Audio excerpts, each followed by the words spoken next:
Hi, this is Dr. Gregory Sadler. I'm a professor of philosophy and the president and founder of an educational consulting company called Reason.io, where we put philosophy into practice. I've studied and taught philosophy for over 20 years, and I find that many people run into difficulties reading classic philosophical texts. Sometimes it's the way things are said or how the text is structured. But the concepts themselves are not always that complicated, and that's where I come in. To help students and lifelong learners, I've been producing longer lecture videos and posting them to YouTube. Many viewers say they find them useful. What you're currently watching is part of a new series of shorter videos, each of them focused on one core concept from an important philosophical text. I hope you find it useful as well. In his work on moral virtue, Plutarch raises a number of criticisms against the Stoics, who are a rival school. Plutarch is a Middle Platonist, and there's a lot of Stoics around.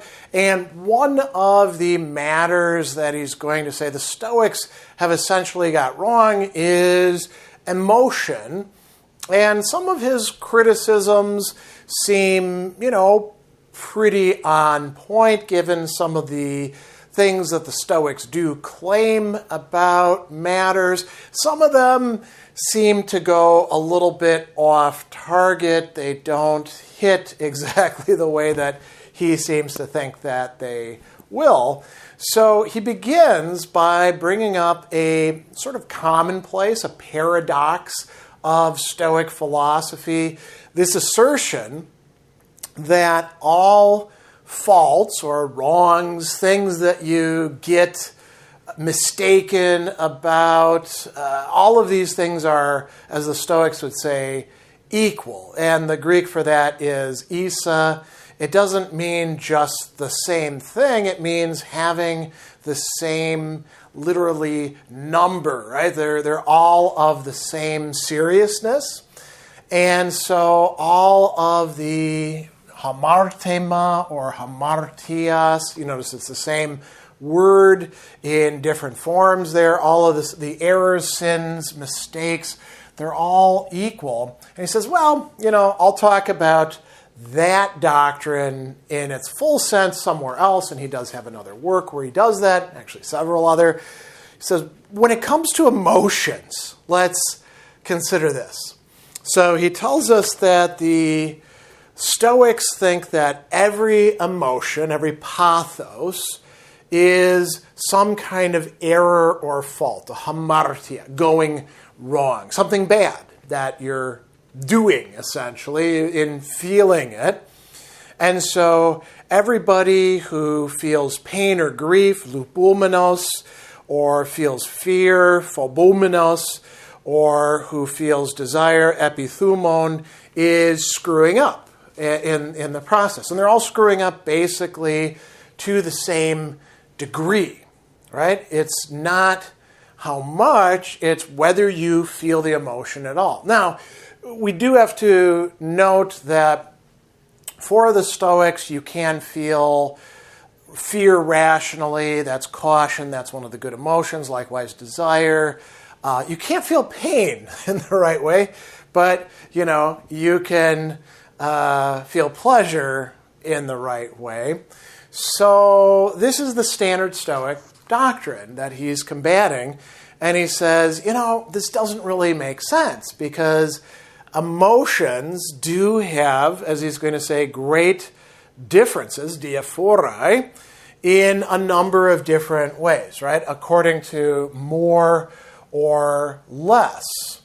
And so that's the greater or the lesser. And he's going to give us some examples. So when it comes to fear, we've got two characters. Dolon, right, who is one character, not a particularly good guy, who would declare that Dolon's fear was no greater than that of Ajax. Ajax is one of the heroes of the Trojan War. He's a tough guy. He's like a mountain of a man who goes out there when the best warrior isn't on the battlefield and he wades in to fight, right? So Ajax feels some fear, but he masters it. Dolon feels more fear.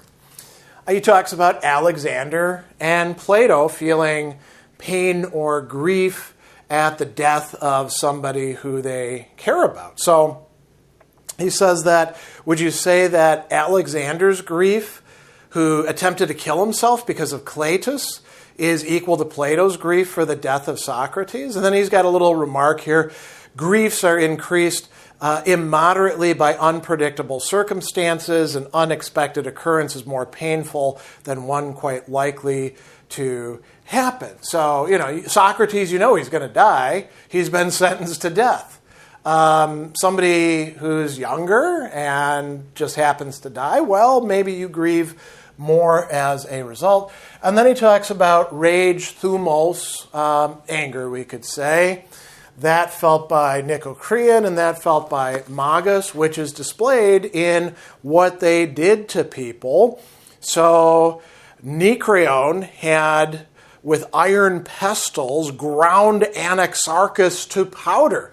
That's a pretty terrible way of showing your anger, whereas Magus ordered the public executioner to place his naked blade on Philemon's neck, which must have been pretty scary, and then to let him go. So with each of these cases, we've got a difference in how the emotion is felt, maybe even in how it's displayed. He's got an interesting remark that he brings up by Plato, saying that this is why Plato called anger, again, thumos, the sinews of the soul. So what are the sinews? The tendons or the ligaments of the soul. They allow the emotion to become greater in what he's calling bitterness, translated here as harshness, pikria, literally bitterness, which is one of the sorts of vicious anger, or in mildness, the virtue, praotes, to become relaxed. Right? So we've got a lot of nice examples here.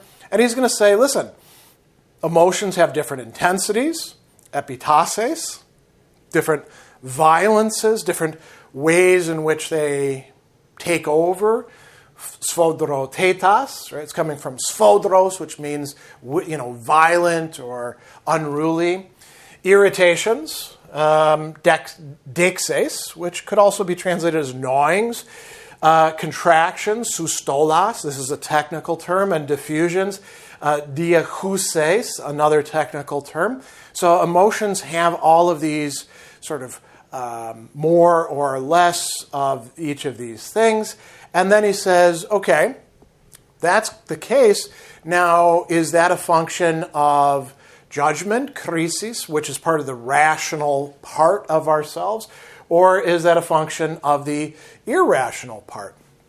Now, here is where he criticizes the Stoics for something that it's pretty clear that they don't actually hold, because the Stoics do, in fact, think that emotions are, in large part, as Plutarch has already remarked, judgments made by the ruling or rational part of ourselves. As a matter of fact, he's faulted them for saying that that's basically what emotions amount to.